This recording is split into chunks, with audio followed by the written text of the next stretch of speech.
Okay, hello, my friends. My name is Gerdes. It is Monday, November 25th, 2024, and this is the Daily Brief. Just a professor trying to provide context in the war in Ukraine. There are 1,610 Russian casualties night over night. Now, 1,610, if you're paying attention, is almost in the top 10. The highest daily casualty rate in the war in Ukraine so far has been 1,950 Russians in one day. The top 10, the 10th, has been 1630. So 1610 is really close to the high. Okay, tanks. 6 tanks off the battlefield, 27 armored fighting vehicles off the battlefield, 22 artillery systems, 84 vehicles and fuel tanks. The fighting's intense, especially out in Donetsk, and we'll get to that in just a moment. Okay, this is Andrew Perpetua's list of what, as he tabulates what he sees of actual imagery of, a tank that's been exploded or a fuel tank or whatever. It's about 1.5 to 1. The red is Russian losses and the blue is Ukrainian losses. And we look at this to see both the volume and intensity. Okay, Andrew Perpetua, who tabulates this, said he just commented, and I thought that was a great comment. It's crazy how in a huge war, a single guy in the right spot at the right time can totally turn the tide of events. I'm sure he's seen that multiple times here at this point, and there's some truth to that in life. 145 Shahed drones were launched last night. 71 were shot down by regular air defense. 71 were lost on on Ukrainian territory due to suppression by electronic warfare. One more flew back to Belarus.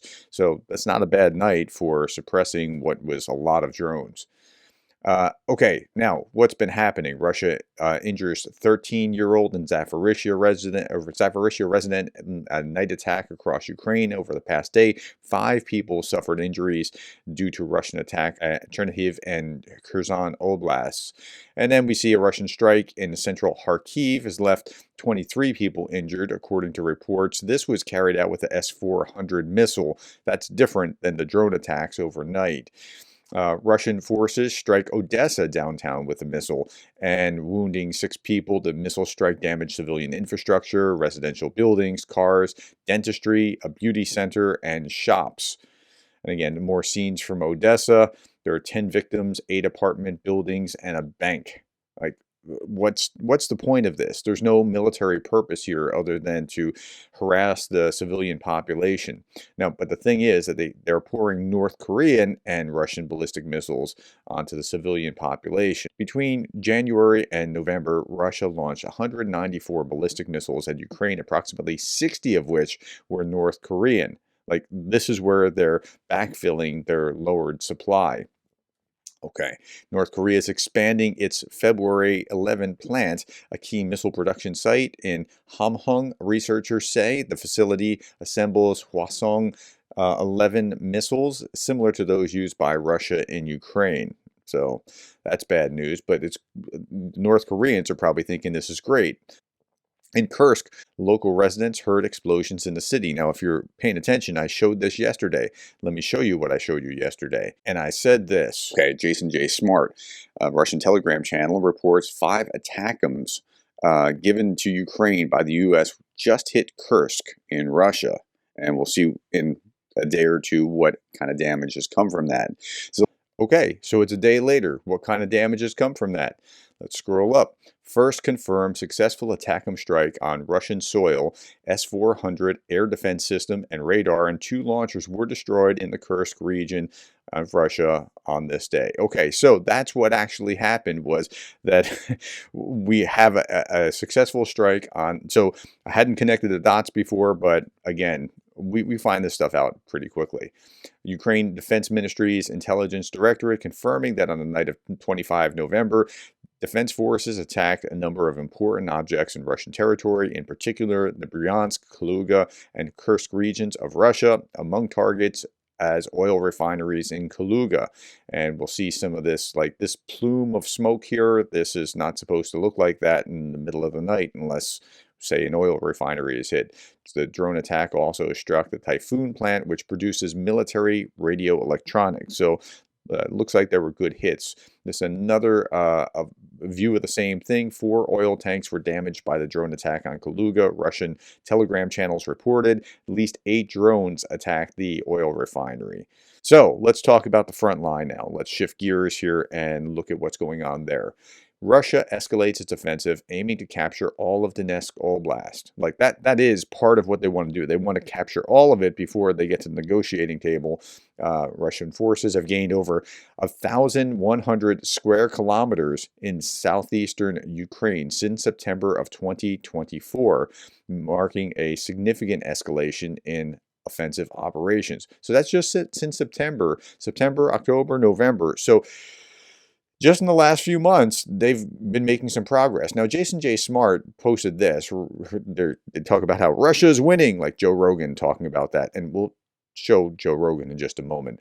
Russia's winning. They're taking over all of Ukraine, costing hundreds of thousands of Russian soldiers. These are all of Russia's 2024 gains in 16 seconds. So here, let's reduce this a little bit so you can see the whole thing. This map will change. Just watch it for 16 seconds, how the map radically changes.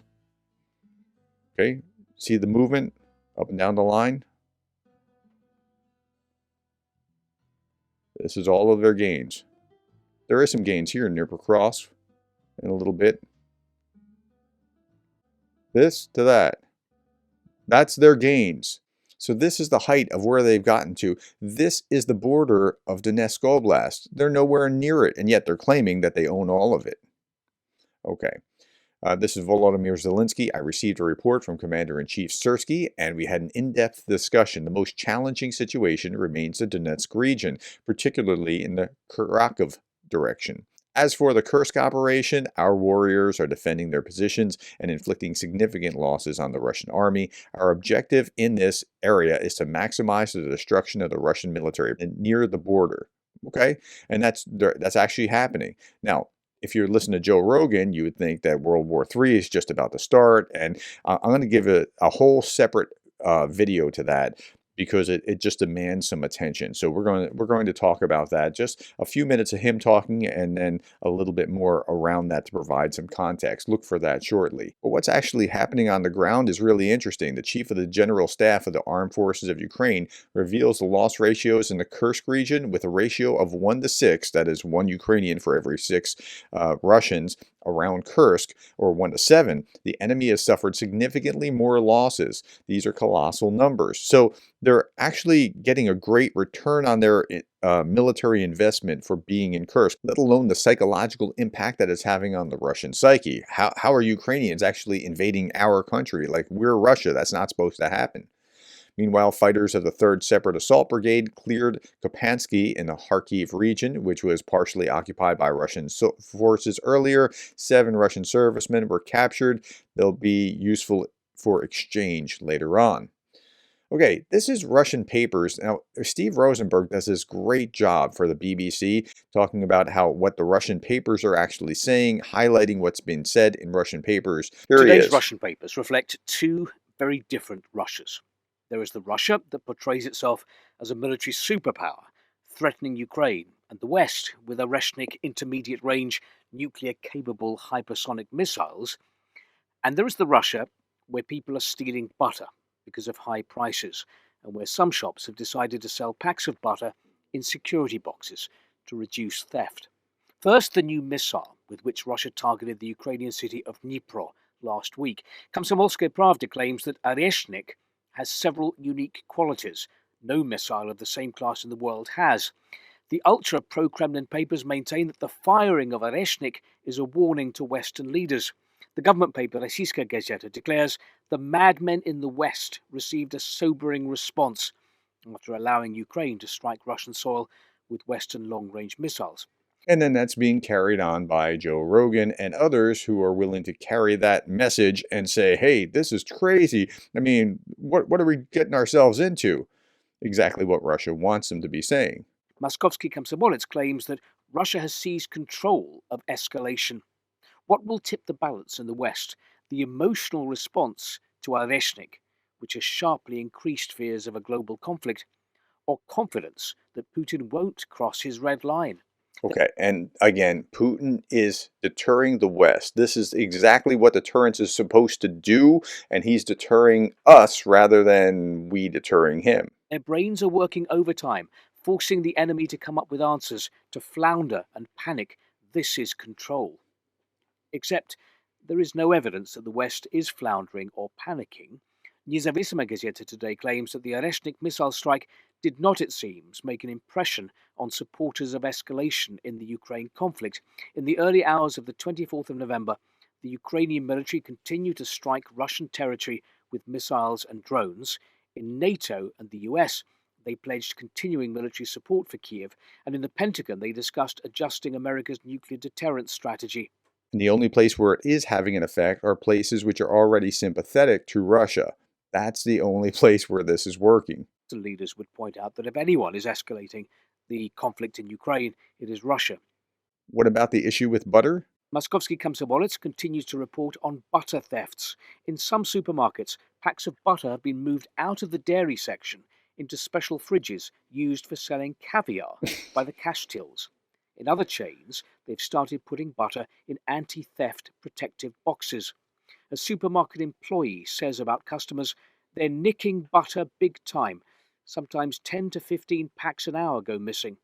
From retail to the railways, problems here too. Okay, so that's what's going on in Russia right now.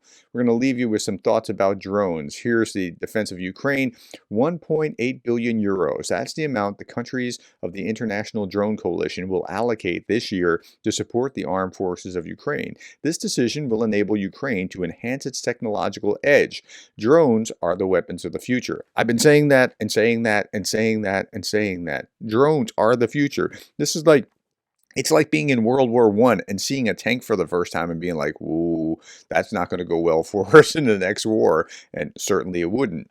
Drones are the weapons of the future, already helping Ukraine defend itself and save the lives of our defenders.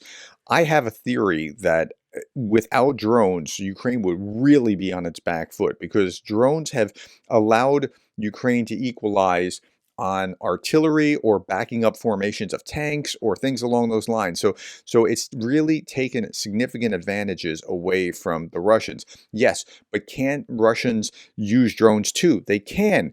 But what Ukraine is doing with drones is neutralizing a greater power where it's not just for visibility. Ukrainians don't have that same power, and Russia can't neutralize it in the same way as Ukraine can neutralize Russia. I don't know if I made sense with that, but I hope that's clear. Okay, last little bit. A Ukrainian FPV drone flew into a private house used by Russian forces as an observation point. You got to watch this. Look at this. So this house is being used by Russians. And here comes the drone. Look at that. Right in. Okay. And I'm not going to show you the boom that followed afterwards. Okay, I've been talking about Jake Bro's Christmas convoy, and here we are. Today, it's up to $814,000. When he's done with this, he'll have raised $1 million 3 different times. That is just incredible, and great on Jake Bro for doing that. Thank you for your time. Thank you for the likes, the shares, the subscribes, and thank you more than anything else for being the kind of person that cares about Ukraine.